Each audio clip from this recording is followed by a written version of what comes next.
Hello, everyone, and welcome to the webinar.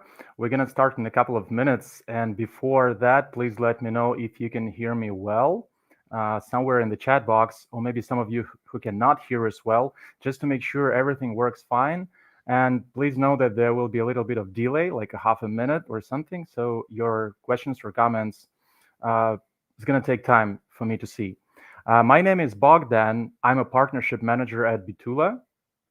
And let me give you a brief introduction of our webinar before we dive deeper.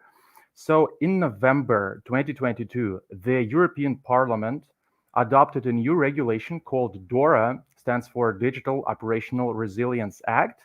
And all financial entities and large third-party service providers have to comply with DORA standards. And the enforcement starts in January 17th, 2025, so next year. DORA compliance falls into two main tasks. It's legal and technical. So that's why we have two speakers today. Arie from Finnick, who will tackle the legal part of DORA, and later my colleague Kirill from Betoola, who will unbox the IT, the technical part of the question. So if you have some questions during the webinar, please feel free to leave them in the comments section, both on LinkedIn and YouTube. And we're going to answer them later in the Q&A section of our webinar. So now let me introduce our first speaker, Arie. Arie is a lawyer at Finnick Legal with over 20 years of experience. He specializes in providing practical legal and regulatory advice to fintech companies.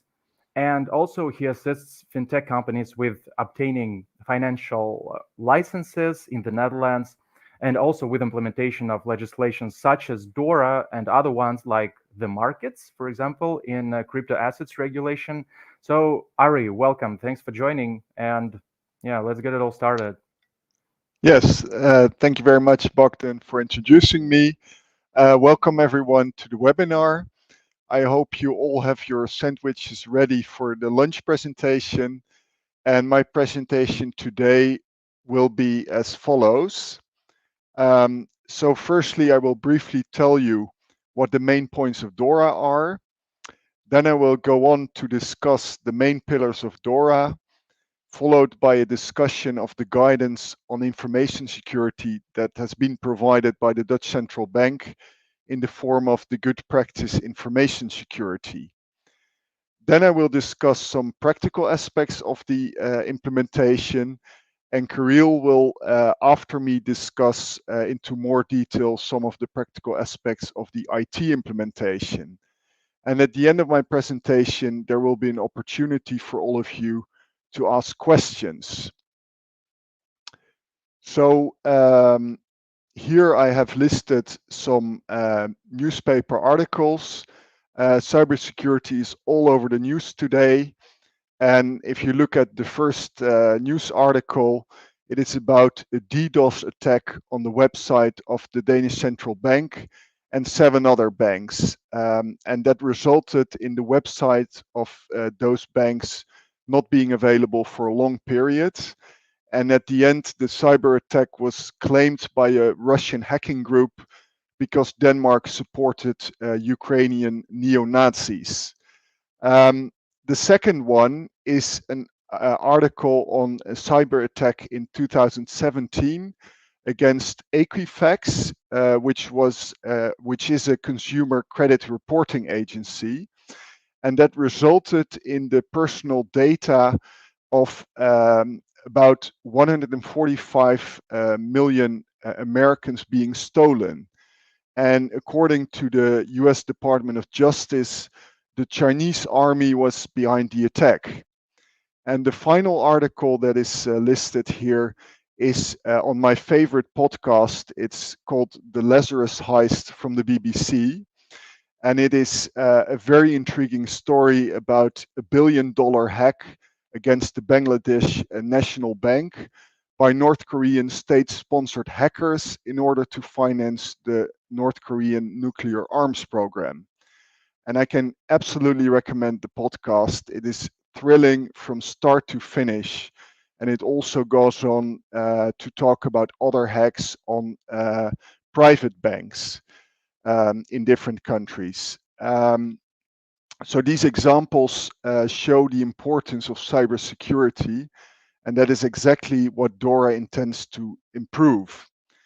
Since financial services are the backbone of the economy, it is important that these services are not interrupted by cyber attacks, malware, or other dysfunctioning ICT systems. So that brings me to what DORA is all about. Bogdan already said DORA is a European regulation that will enter into force early next year. And the goal is to ensure the availability of financial services in a globalized world where digital threats are in the news almost every day, as we've just seen. This is done by creating a harmonized set of rules for cybersecurity and digital operational resilience.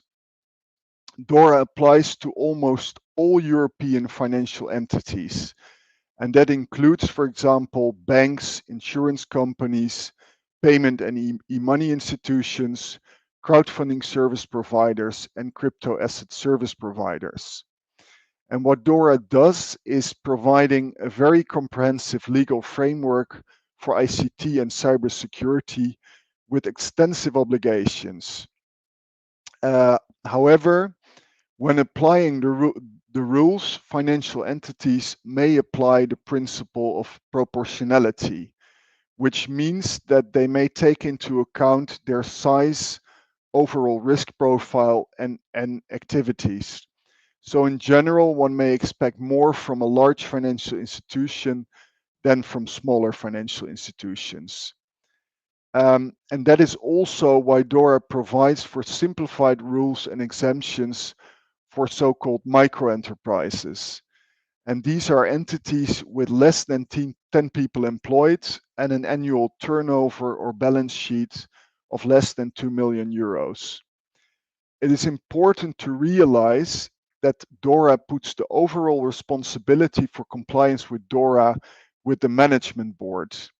And that is why the management board should be actively involved with the implementation of DORA, and knowledge and expertise of ICT risk management should be available within the board. Then what are the main pillars of DORA? The first and most important pillar is ICT risk management. DORA provides for a set of key principles and requirements for the ICT risk management framework of financial entities. The second pillar is ICT-related incident reporting. Financial entities must have a system in place to monitor and detect ICT incidents and also to follow up on those incidents timely. They must also classify those incidents and report major incidents to the regulator in accordance with the reporting standards set by DORA. The third pillar is digital operational resilience testing. Financial entities must test their ICT prior to taking it into production, but also periodically to ensure that the ICT does what it should do and is solid and robust. Then we come to the fourth pillar, which is ICT third-party risk. DORA provides for a set of principle-based rules for monitoring third-party risk. Also for key contractual provisions that must be in every ICT contract. And this is new, an oversight framework for critical ICT third-party providers. This means that those critical ICT service providers, and you may think of, for example, Microsoft or Amazon, will be subject to direct supervision from the European supervisory authorities. And the final pillar is on the voluntary exchange of information and intelligence on cyber threats, both among financial institutions and to regulators. Then I will start with the first pillar, which is ICT risk management. So DORA provides for an extensive set of obligations with respect to ICT risk management. The ICT risk management must be sound, well documented, and reviewed periodically for microenterprises and for other financial entities at least once a year. In addition, financial entities must have in place a large set of policies and procedures, which are listed here. To give you an example, there must be an ICT asset and change management policy describing how the organization monitors and manages the life cycle of its ICT assets, and also how changes to those ICT systems are requested, tested, approved, and implemented. And on the right side, you see the life cycle of ICT risk management. So it starts with identifying risks, then followed by protection and prevention, then the detection of incidents, responding to them, and recovery, and then learning from and evolving those incidents, and finally, internal and external communication. An important part of ICT risk management is business continuity. This includes a number of requirements. First of all, financial entities must map their ICT landscape. So that means, what does the ICT infrastructure look like? What systems are used? Where are the data held, etc. Financial entities must also map their critical or important functions. And these are processes, services, or activities which would materially impair the financial performance, the soundness, or the continuity of services, or the compliance with license requirements should those functions be disrupted. In addition, financial entities must continuously monitor and review the security and functioning of their ICT systems. They must also have in place detection mechanisms to detect anomalous activities and identify single points of failure. And the heart of the business continuity will be formed by the business continuity plan, which must be based on a business impact analysis. And finally, financial entities must gather information on vulnerabilities, cyber threats, and ICT-related incidents, and keep their staff informed on this by way of periodic trainings. I have already discussed incident reporting to some extent, but here are some of the key obligations. First of all, there must be a management process to monitor and log ICT-related and security payment-related incidents. Then there must be a classification of major incidents which must be reported to the national regulator. And the classification criteria have been set out in regulatory technical standards on the basis of indicators, criteria, and materiality thresholds. And the incident reporting must take place by way of harmonized templates and content for reporting. And the reporting comprises of 3 stages. It starts with an initial report, followed by an intermediate report, kind of an update of the ICT incident, and finally a final report once the incident has been resolved. In addition, there's the possibility for financial entities to notify significant cyber threats to national regulators on a voluntary basis. And finally, financial entities must develop a communication plan for internal staff and external stakeholders in case of major incidents. That brings me to the next pillar of DORA, which is the digital operational resilience testing. All financial entities, except for microenterprises, must have a risk-based program for testing. Now, there are numerous tests that could be performed. Think about vulnerability scans, pen tests, red teaming, compatibility testing, and end-to-end testing. It is up to the financial entity to decide what testing will be applied in order to manage ICT risks.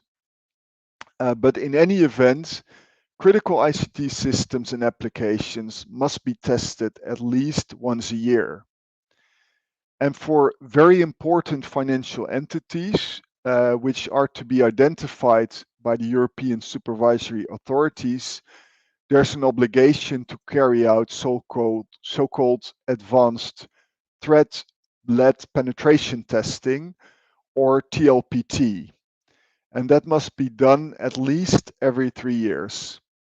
So this means that a group of experts simulate a cyber attack or a similar scenario to identify vulnerabilities and weaknesses in an organization's defenses or strategies. And the testing is usually specifically tailored to the organization's ICT assets and risks. So those are defined before the test starts, and also taking into account the latest threat intelligence and specific adversaries targeting the organization. And Kirill might be able to tell you more about it later. In the Netherlands, the Dutch Central Bank had set up the so-called TIBER program, and that stands for Threat Intelligence-Based Ethical Red Teaming. And this is essentially a TLPT program in which all large banks in the Netherlands participate. We now move on to the last pillar, which is ICT third-party risk management. So nowadays, most financial entities outsource a large part of their ICT services to third parties. So they are dependent on the availability of those services from a third party. This is the reason why ICT third-party risk management is considered to be very important. So all financial entities, again, except for micro enterprises, are obliged to implement a strategy for managing third-party ICT risk. They must also maintain a register of information in which they keep detailed information about their outsourced service providers in line with regulatory and implementing technical standards.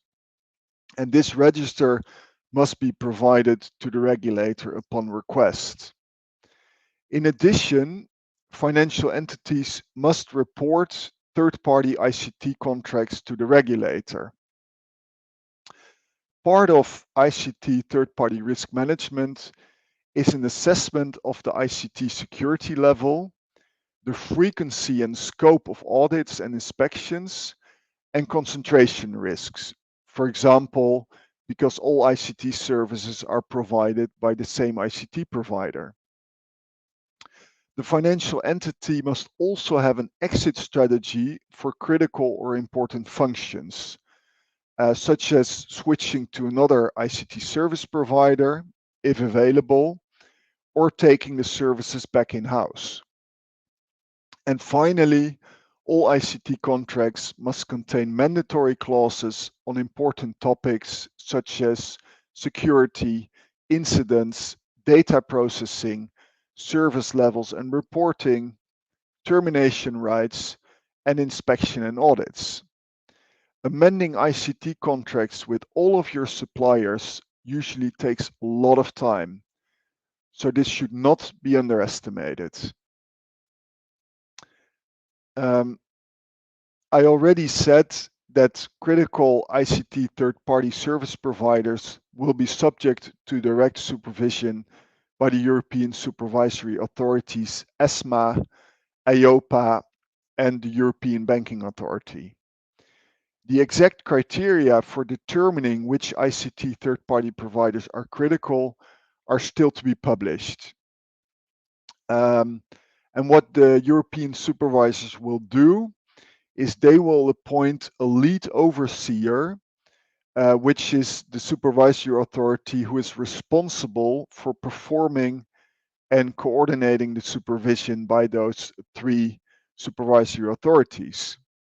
And this lead overseer will have far-reaching powers, such as conducting audits and on-site inspections and issuing recommendations, which the ICT third-party provider is obliged to follow. As the third-party providers will be subject to supervision, they will also have to pay oversight fees to European regulators. Then we move on to the DNB Good Practice Information Security. This is a guidance document from DNB to meet the legal requirements relating to information security and cybersecurity. It has recently been updated to also reflect the DORA requirements, but it does not contain all of the regulatory or technical standards, which were not yet published at the time, and some of them are still not published at this time. Actually, next week there will be a second batch of policies or standards to be published. But this is something to be aware of. The good practice is just a guidance document, but doesn't replace DORA. The good practice includes a COBIT maturity model on the basis of which DNB assesses the management of information security and cybersecurity risks. And financial entities need to provide periodic self-assessments to DNB on the basis of 58 controls. And generally, a maturity level of 3 is required. And on the next slide, you will see the maturity model from the DNB good practice. It's this slide. I won't go to that into much detail, but I just wanted to show you how it actually works. So as you see, the maturity level goes from level 0, which means that there are no controls existing at all, to the highest maturity level 5, which is continuous improvement and future-oriented system of control measures. As I said, the financial entities will need to have a maturity level 3 in general, with a couple of small exceptions. And the maturity level is based on a set of criteria on the maturity of the ICT risk management. And you see those criteria listed here. And we will share the presentation afterwards so you can have a closer look at it. That brings me to my final slide, which is maybe the most important for you, is how do you implement DORA in a good way, and how do you make it a success? What are the main attention points? So first of all, it's very important that a gap analysis is conducted based on the available regulatory and technical standards. So given the short amount of time that is left until the entry into force of DORA, the Dutch regulators, DNB and AFM, have repeatedly urged financial institutions to start preparing for the implementation of DORA as soon as possible. So if you haven't performed your gap analysis yet, you should start with it as soon as possible. So based on your gap analysis, you should make a DORA implementation plan. This should be on a risk-based approach, which takes into account the principle of proportionality as discussed before. Then you should create a multidisciplinary team. Make sure that people from different backgrounds are involved, and think, for example, about the management, ICT specialist, vendor management, and legal and compliance, so you have all the right people on board. It is also important that people have enough time and availability to spend on the implementation of DORA. If the normal work keeps having priority, you won't finish the implementation on time. And when you notice that you cannot make available enough capacity, or if you're missing certain expertise, make sure that you obtain additional support to ensure that your DORA implementation becomes a success. It's also important that you contact your IT providers on time. You will need their cooperation, for example, when implementing ICT security measures, changing the contract with mandatory clauses, but also, for example, for obtaining information which must be included in the Register of Information. It always helps to use a project-based approach. This means that you identify different topics that will need to be implemented, for example, testing and a change management procedure. You then identify which people should be responsible for which action, and you make sure that they are involved and have sufficient availability. By creating a dashboard, you can monitor the progress on the implementation, and it often helps to have a project manager who can manage the project and keep track of the different actions and report internally to the management board. I have already said it before, the management board is responsible for compliance with DORA. It is therefore key that the management board is actively involved in the DORA implementation. And I often see in practice that when implementing laws and regulation, it is seen as a legal exercise, or it doesn't have the proper attention from the people at the top. Only if the management board pays close attention to the implementation projects and sets the right tone at the top, in terms, for example, of priorities, then will the implementation become a success. And finally, you may want to use the DNB Good Practice Information Security, which gives you a control-based approach to information security. By applying those controls, you will be able to show to DNB that you're compliant with DORA, and you will be prepared for the periodic self-assessments to DNB that will follow. Just mark my words. That's probably the first thing DNB is going to do. So keep in mind that the DNB Good Practice Information Security does not replace DORA. I already said it. It's only a tool in the implementation of DORA. So hopefully you will be able to make the implementation of DORA a success with these tips and tricks. So this was my presentation, but I don't know if there are any questions from the audience. Arie, thanks a lot for your presentation. Dear listeners, please leave your questions or comments in the chat box if you have some thoughts. Arie, very good overview. Thanks a lot. And actually, we have a couple of questions in the chat box. So one of the guests is asking, what are, from your experience, the most difficult parts of implementing DORA within a fintech organization? Yes.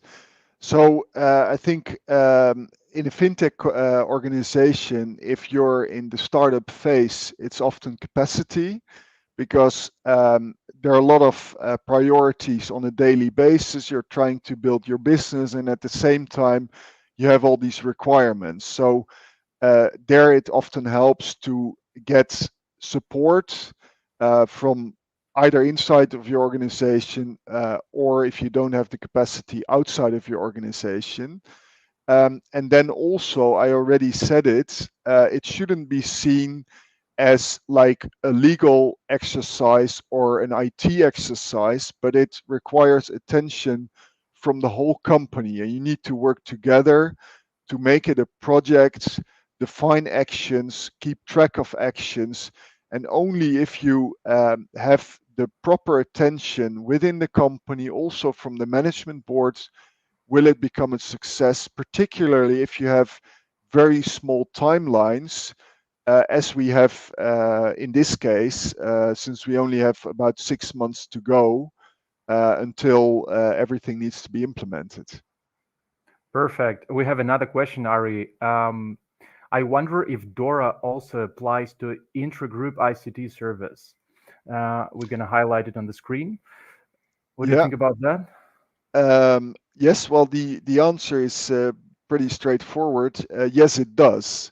So also, if you have intra-group outsourcing, and you often see that, for example, with foreign financial institutions that set up an entity in the Netherlands, for example, usually the ICT is managed at a group level, and most of the services are outsourced to the group and then sub-outsourced to different vendors. Then it's particularly important that that relationship is managed properly. And obviously, in practice, it works different if it's an internal supplier than an external supplier, but you should have the same policies and procedures in place, and also agree upon service levels and reporting so you can show compliance to your regulator. Perfect. Thanks a lot. And I think we have another couple of minutes for the last questions. Remco is asking, is the Register of Information compatible with the ROPA for GDPR?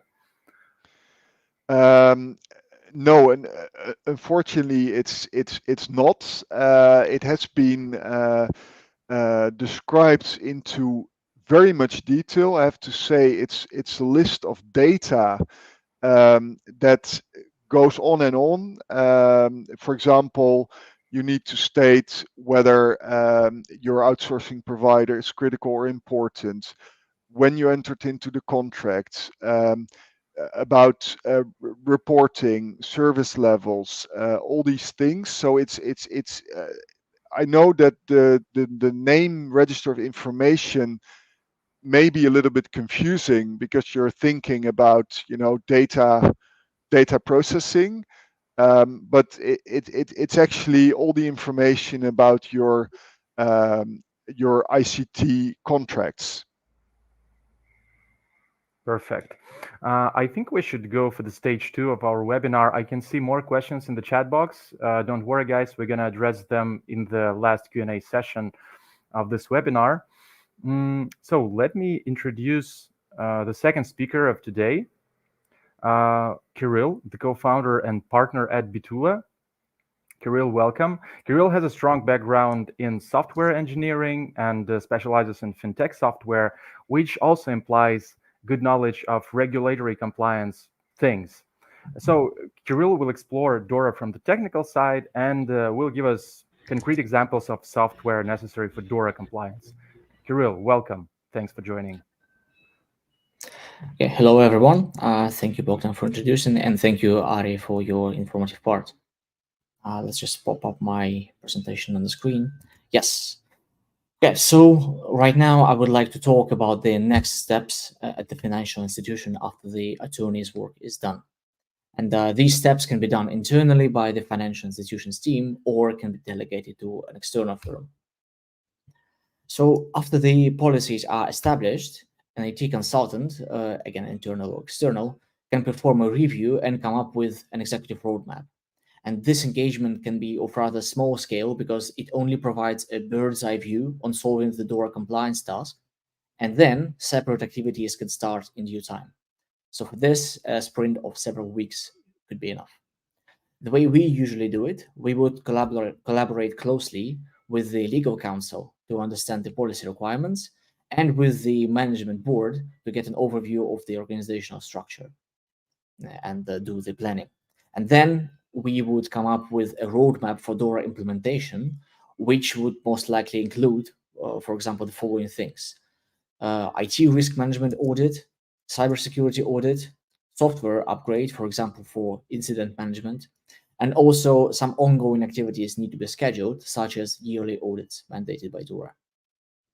Now, the challenge here is to ensure the senior management can follow this roadmap without it taking all of their time. While DORA is a high priority at this point, we don't want to let normal operations fall through the cracks. Here, some possible solutions are appointing a dedicated person responsible for coordinating the activities, or delegating some of the work to external parties where it makes sense and where the financial institution benefits. But as also Arie repeatedly said, it will not be possible without involvement from the management board of the institution.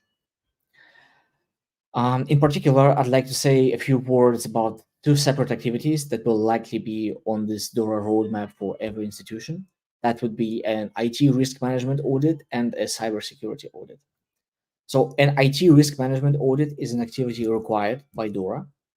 It will identify specific risks, for example, dependency on some critical service providers, and it will help to establish measures to mitigate those risks. A cybersecurity audit will identify technical vulnerabilities in software, internal and external, and strengthen the defenses of the organization. It is good practice to have an independent expert conduct a cybersecurity audit that is not the internal team and not the main software provider the client is using.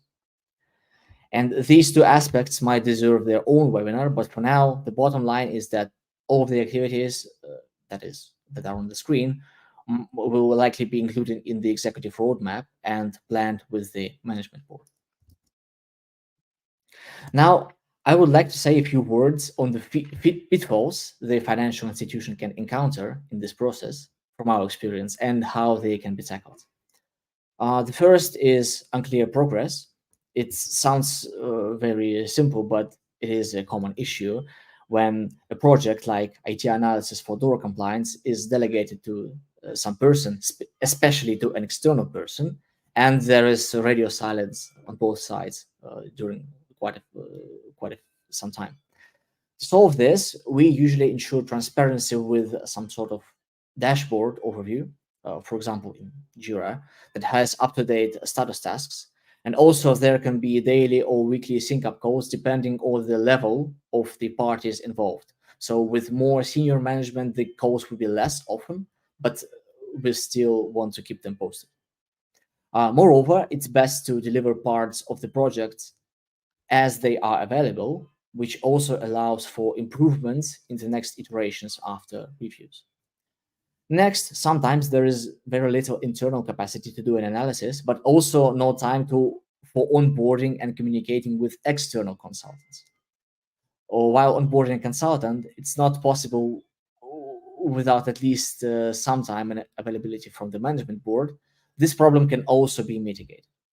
For that, my colleagues and I usually try to be as proactive as possible. First, we study documentation before we ask questions, and in ambiguous situations, we propose a solution rather than just asking what to do. We find that for an internal stakeholder, for example, someone from the management board, it is easier to comment on a proposal rather than come up with directions. And the stakeholder is still in control with this approach. Finally, what we sometimes see is contradicting requests from multiple stakeholders. For example, compliance and operations, or compliance and IT, or operations and IT, you name it. There is really no perfect way to solve this, but we try to establish one decision maker per area of responsibility.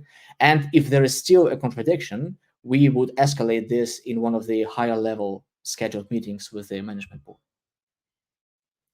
So these would be the recommendations from me to approach this project, regardless of with which parties it's done.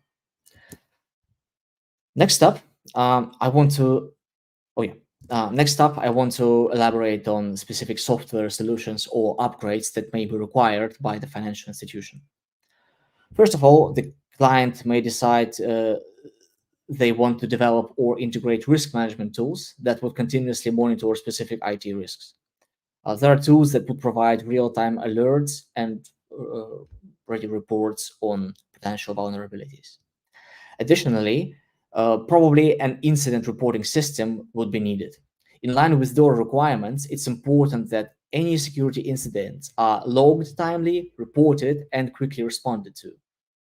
The best part here is we don't have to reinvent the wheel. It is entirely possible to set such a system within, for example, Jira, which many institutions use for software development task tracking or operational task tracking. And if the institution already has some sort of ticketing system that they use, it's possible to set up forms for logging the incidents and a board for managing them by the persons who are responsible. And here, each incident would be evaluated as major or not major, and a separate solution would probably be required to report that, whether to a regulator such as DNB or internally. But at least we don't have to start from scratch here. Jira, for example, stores audit logs, so as long as the legal counsel agrees, it is possible to use it also in a financial institution. And in our experience, some institutions do just that. Also, we might look at compliance monitoring dashboards. They would provide a real-time view of the organization's compliance status and highlight some action items. It could be useful both for internal management and for the external auditors that may come with checks eventually. Again, this may be done with specialized external software, or there could be built a solution that is well integrated in the existing system. And the decision should be made case by case in each institution. Lastly, possibly data protection enhancements could be required. Depending on what the cybersecurity audit shows, maybe the institution needs improved encryption, automated backups, and recovery solution to ensure data integrity and safety.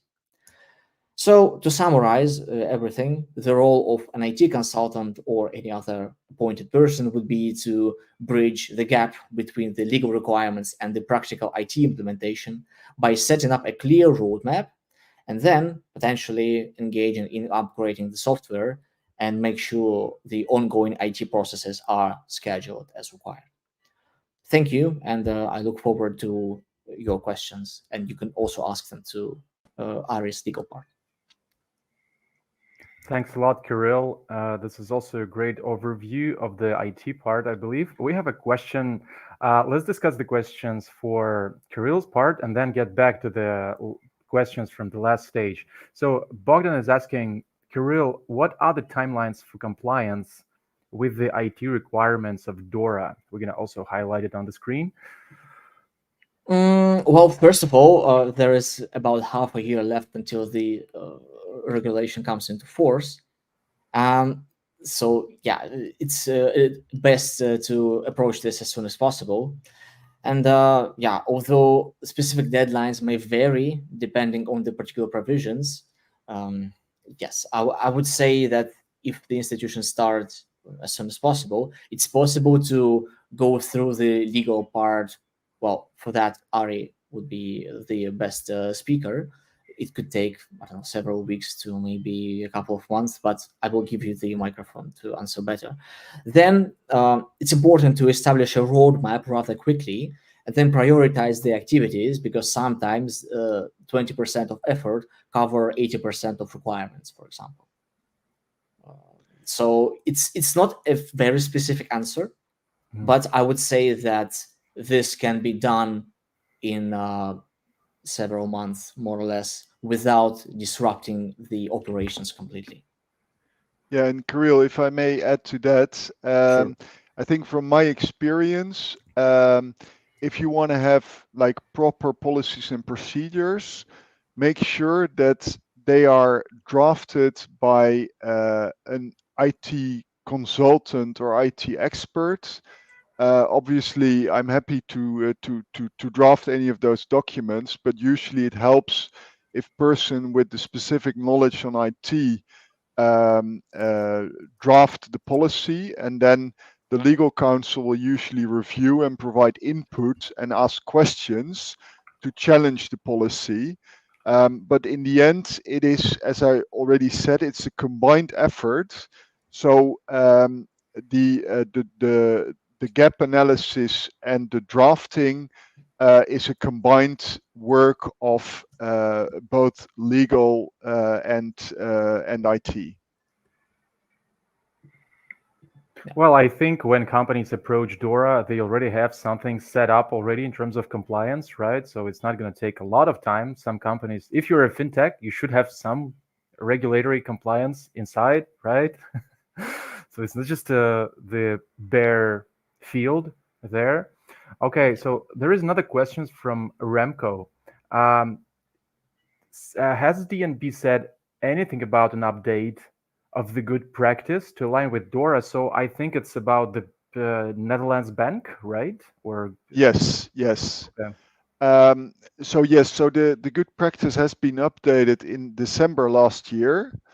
And if you look at the introduction of the good practice, it says, well, we have updated it with the main requirements of DORA.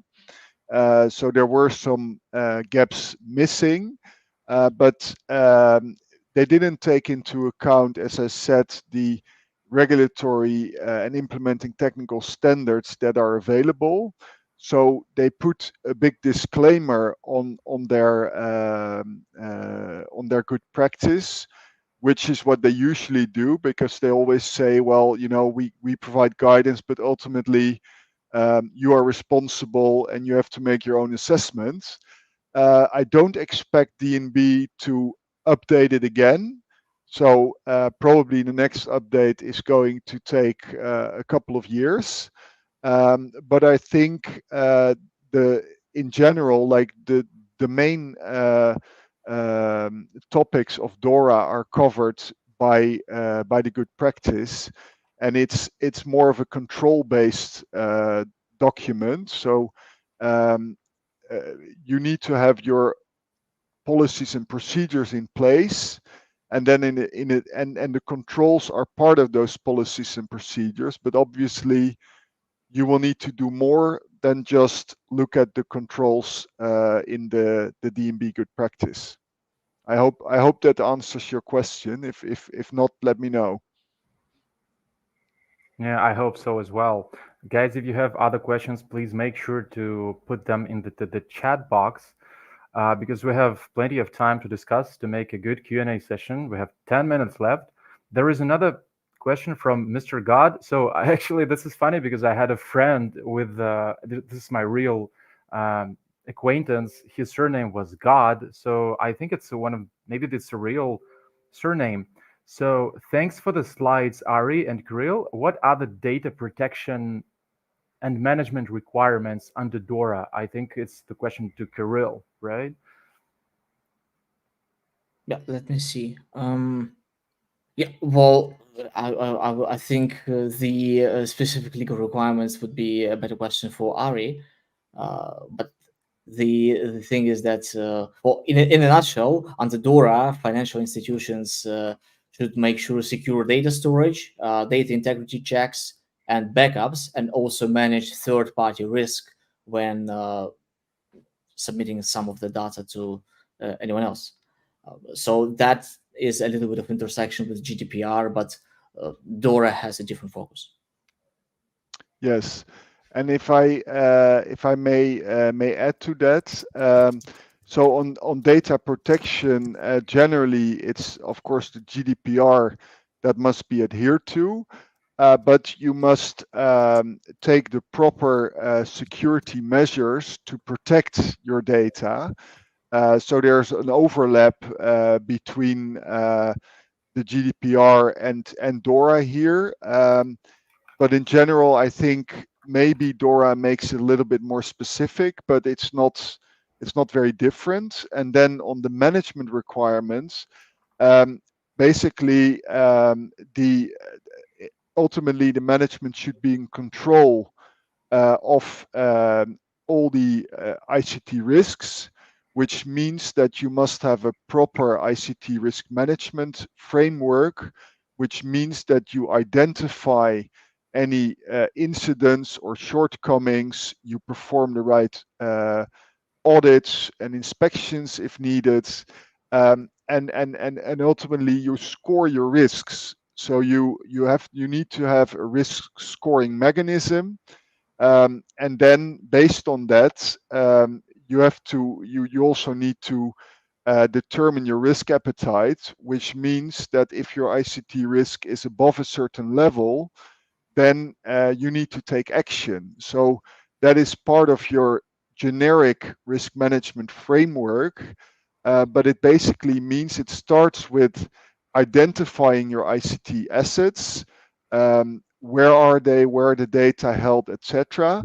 But then also looking at what are the risks attached to these ICT assets and how do I manage those risks. So in the end, although the management is set out in a lot of different provisions and different requirements, that is ultimately what it comes up to.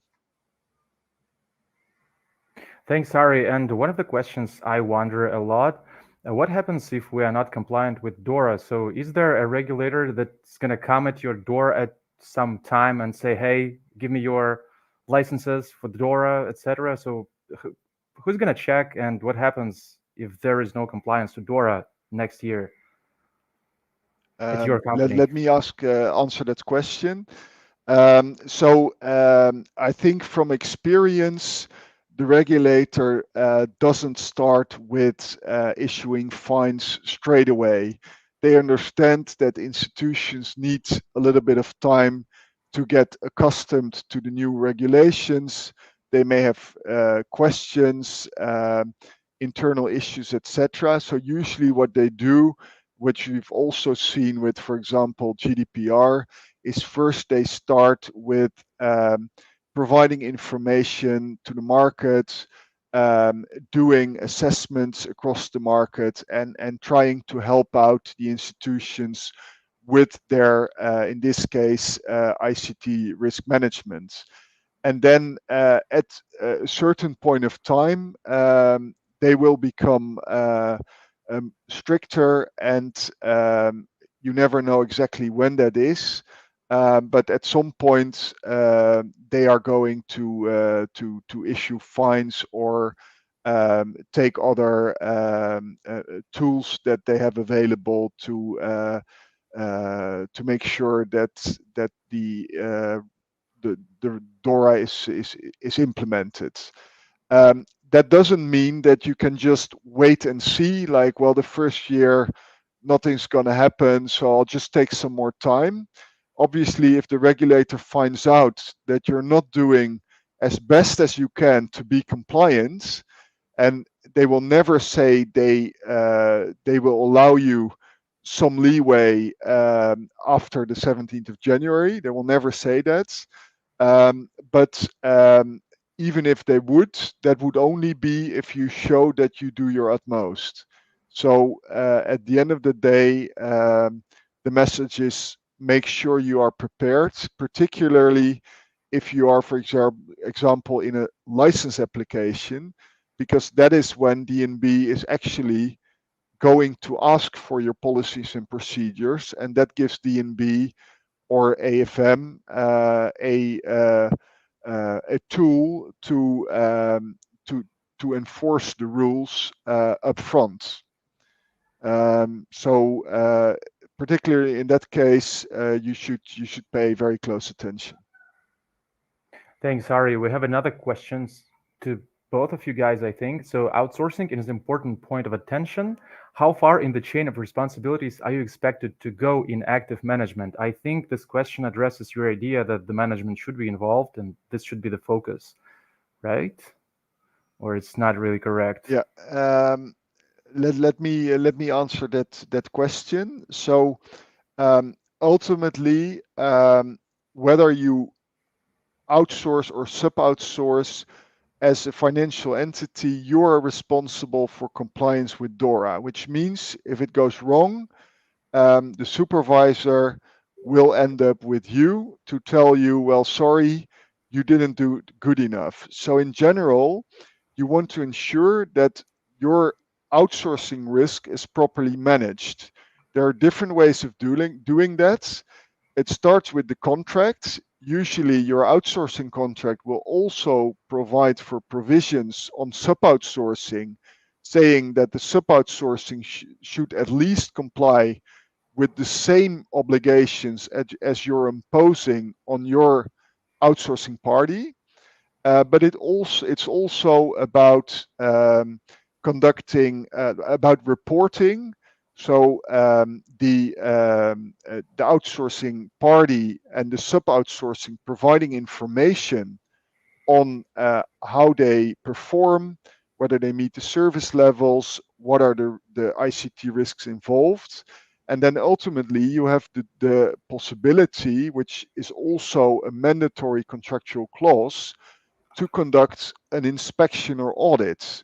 So if you feel that something is not going right, then you have the possibility to inspect or audit, and ultimately you should have an exit plan available, at least for your critical and or important functions, to replace the outsourcing or sub-outsourcing provider when things go wrong. So in general, you need to be confident that you're in control, and there are different tools to do that. It doesn't mean that you need to supervise on a monthly basis what's going on with your sub-outsourcer, but you should have a proper reporting, service levels, etc. in place.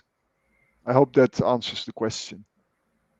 Perfect. And Remco says, thanks, Bogdan, Kirill, and Arie. Very insightful session. I hope, guys, it was useful for you indeed. Please subscribe to our channels on LinkedIn and YouTube, and stay tuned for more webinars, because we're going to discuss Bogdan, sorry, Arie a I think lot. there is another question from Peter David in the chat. Yes, right below. Another question from Peter. Yeah, we have a couple of minutes for that to address it. So Peter is asking, is there already a clear definition of ICT provider in the RTS?